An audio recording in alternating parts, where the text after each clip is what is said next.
Okay, friends, welcome to the session that we have started in the earlier days, right? So what we will be talking about is a good deal of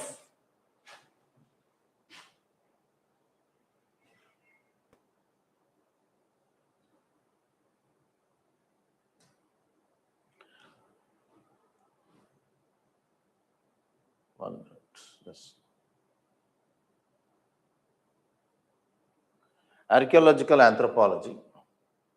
So archaeological anthropology and also known as prehistoric archaeology, right, is one of the most scoring areas after physical anthropology and anthropological theories. And before I start, one of our students has asked in the last class. So, sir, what about I can say, one second. I just need to adjust this.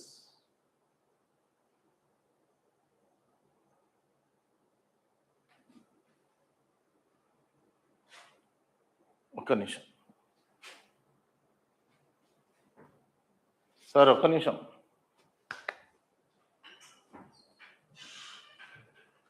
Screen complete రావట్లేదు, gap చూడండి, complete వెళ్ళిపోతాం పక్క. ఇటు రావాలి board, ఈ white ఇటు side కనపడాలి.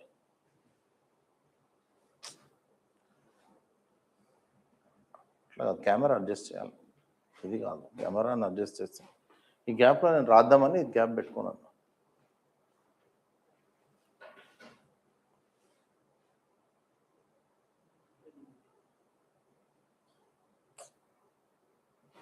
ఇంకా ఇంకా ఇంకా ఇంకా ఇది కనిపించాలి.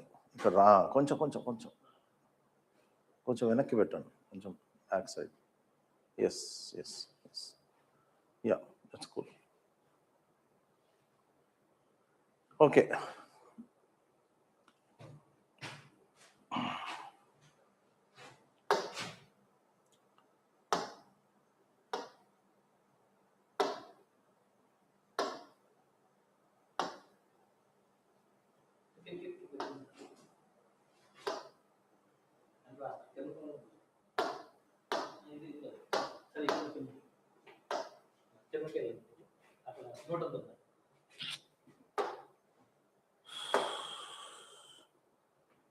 friends, just give us a break, 2 minutes. We'll just come back. There is a technical glitch. 2 minutes off and this is ఇది కాదు అని అన్నది. అక్కడ రాయాలి కదా స్లైడ్ మీద.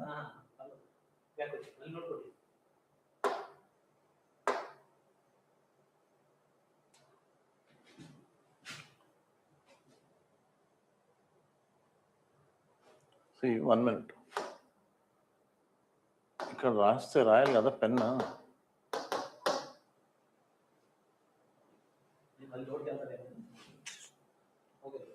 1 minute.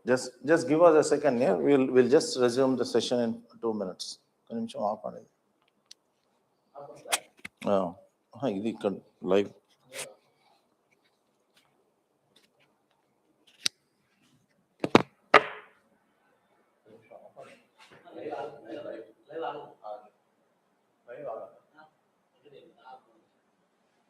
ఇక్కడ రాయడానికి రావట్లేదు కదా, ఐ వాంట్ రైట్. ఇక్కడ ట్రై చేస్తాను, ఇప్పుడు చూసాను కదా మీరు, ఇప్పుడు దాని మీద కొడుతుంటే పెన్ అసలు సెలెక్ట్ అవ్వట్లేదు.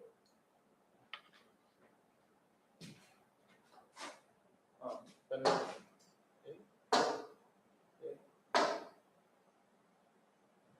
కలర్ రావాలి.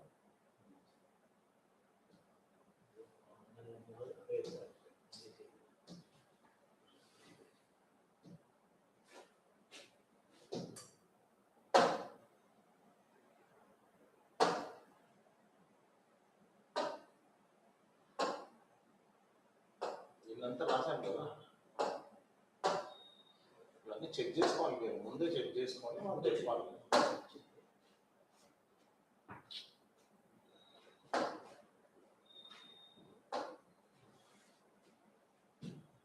ఫస్ట్ డేనే సతాయించింది. ఫస్ట్ డే గ్రీన్ కలర్ ఏం రాలేదు, అంతసేపు గ్రీన్ వస్తుంది. సెకండ్ డే ఏదో అబ్బాయి ఏదో చేసాడు, అన్నాడు అయితే వర్క్ బుక్ అయితే ముందు బాగా అవ్వాలి సార్. ఈ బోర్డులోనే ప్రాబ్లం ఉంది. ఈ బోర్డు నాకు ఇచ్చారు ఫస్ట్ దాన్ని ఫోన్ చేయట్లేదు.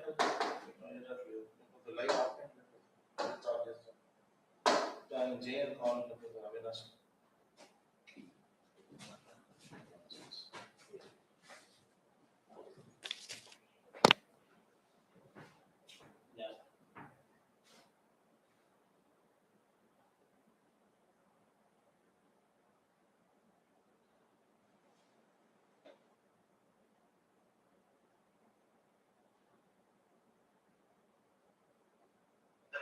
Usually does not change regularly.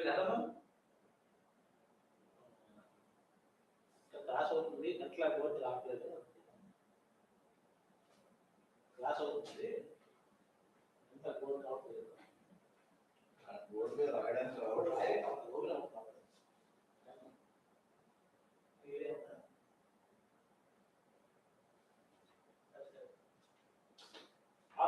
నచ్చిందే.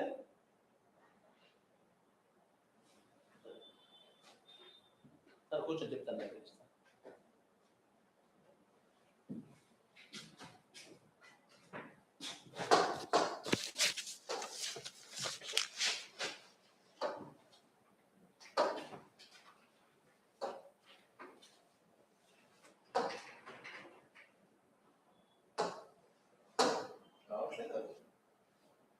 ఇప్పుడు ప్లెయిన్ బోర్డు మీద తీసుకుని నాకు ఈ క్వశ్చన్స్ కనపడవు కదా, దీని గురించి మాట్లాడాలి. ప్లెయిన్ బోర్డు మీద రావు.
జరుగుతుందండి.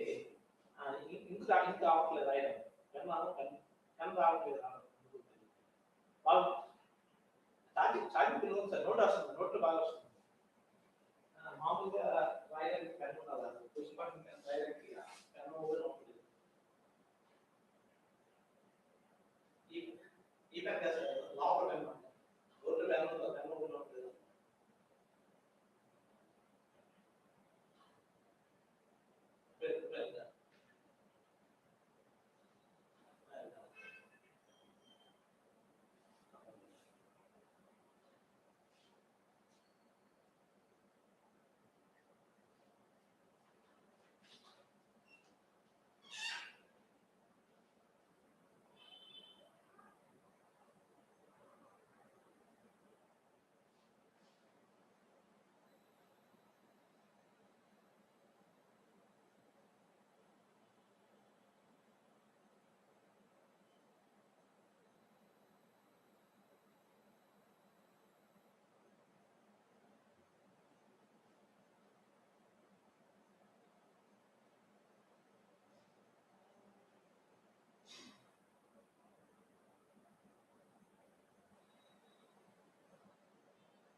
ఈ బుక్ కొంచెం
ఫస్ట్ డే అట్లాంటి ప్రాబ్లం వచ్చింది, గ్రీన్ లో వచ్చింది, ఆ కెమెరా కనపడదు.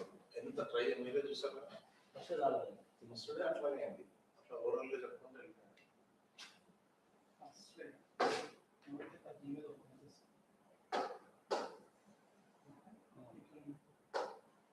ఓకే రైట్, ఇది బ్లాక్ లో రాసుకోవాలి. సారీ, ఇది బ్లాక్ తీసేయాలంటే ఇది మౌస్ నెక్స్ట్ పేజ్ అన్నాక నెక్స్ట్ పేజ్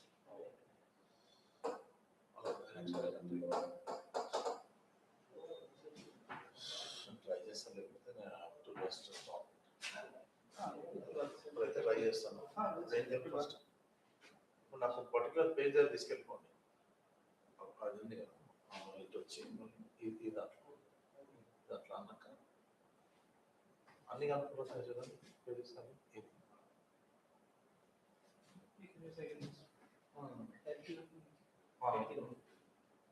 ఒక నిమిషం, ఇంకా 90 దగ్గర ఉన్నాను, అయిపోయినా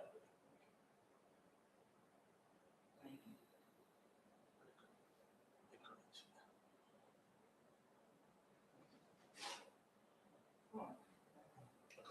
ఇది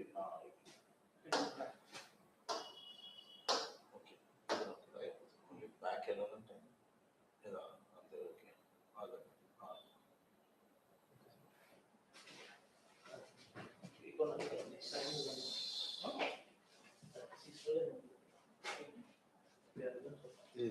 mic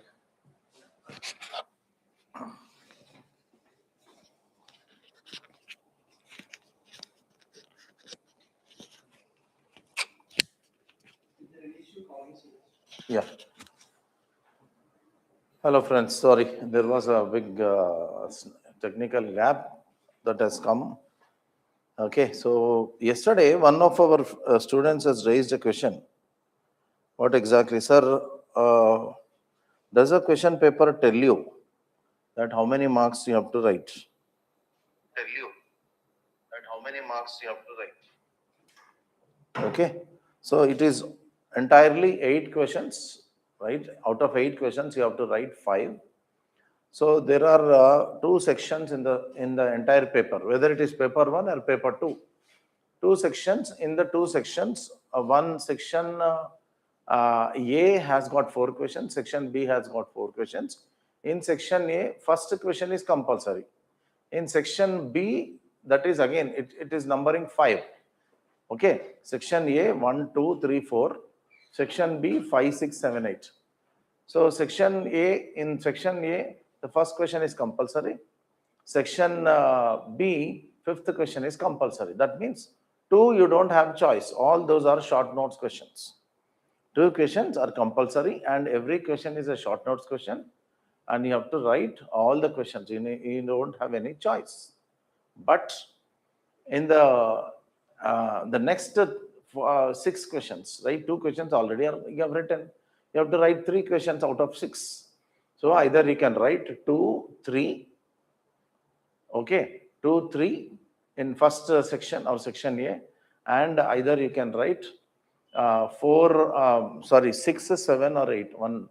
That means two questions already you have written from section A and section B, and 3 more you have to write from either section A or section A and section B. That means you cannot write after 1, you can't say that I'll write 2, 3 and 4. No. 2, 3 you can write, or 2, 4 you can write, or 3, 4 you can write. And one question you have to write from 6, 7 and 8. Hope I'm clear. So next time I'll even take a plain paper and tell you if you have not understood. So the question paper does not tell that you have to write these questions only, but question number 1, question paper clearly says that in section A you have to write question number 1, and in section B question number 5 is compulsory, and there are no choices. Every question is a 5 marker. Okay, so yesterday I've just given you an introduction on archaeological anthropology or prehistoric archaeology. And prehistoric archaeology is spread in our syllabus under 1.8 and in paper 1 and in paper 2 from 1.1 to 1.3. So other chapters I have not mentioned here, but in paper 2 they have been exhaustively dealt with Indian examples mostly. If you see, the common themes are all very much clear. So initially it starts with principles of prehistoric archaeology, chronology, relative and absolute dating methods. Then we talk about cultural evolution or broad outlines of prehistoric cultures like Paleolithic, Mesolithic, Neolithic, Chalcolithic, Copper, Bronze Age and Iron Age. All of them almost are completely present here. Of course, Iron Age and all not present. Here, again, here also Paleolithic is present. Here also Paleolithic is present.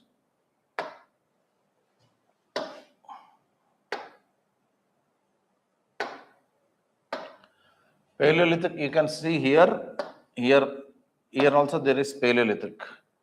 Okay, Paleolithic in India also. So usually there are questions coming from which are linked. That is, both the paper 1 and paper 2 are clearly linked here. Similarly, you have got Mesolithic here.